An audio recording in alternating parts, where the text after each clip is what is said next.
Hi everybody, it's time for another Mondays with Mike. Hope you've had a great week. Keep sending me those questions now. I need to get questions. Isn't it beautiful today? Check it out.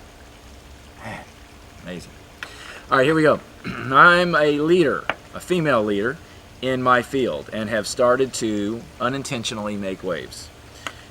Others in my field who are more entrenched and more experienced are highly critical of me, even criticizing me personally.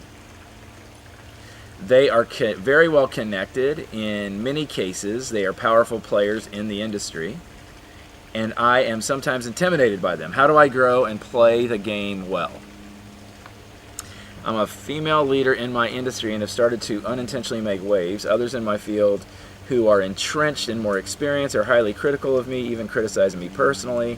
They are connected and in many cases powerful players in the business. How do I grow and play the game well? That's a good question. Well, first thing I do is assess why you're creating waves and what is it about you that's creating waves.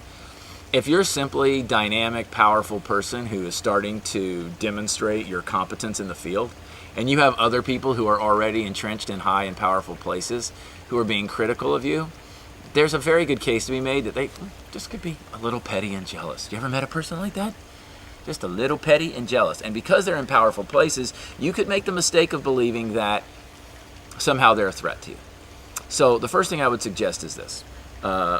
Change your mindset about where you are. In other words, if you are competent and if you are emerging as a leader in your field and you continue to be innovative and creative, it is likely you're going to get resistance. So be persistent in your professionalism, but I would explore quietly on the side what it is exactly that the criticism's about. And if it's personal criticism, like they don't like your hair, or they don't like your shoes, or they don't like the guy you date or are married to or whatever, I would let it roll off your back like a duck. Because what they want to do is get you engaged in that crap, and frankly, you just do not need it. All right, so number one, stay true to your values and principles. Number two, explore the source of the gossip and evaluate it for any truth. Is there something in what they're saying that perhaps you could use to better yourself? Number three, do not allow for a moment yourself to take on the criticism or intimidation that these people are apparently manifesting, because that's what they want you to do. But just as importantly, don't get cocky and arrogant and to say, I'll show them, and start using a flamethrower on them as well. Always take the high ground. Always take the high ground. Assess whatever you're hearing to see if there's any truth in it.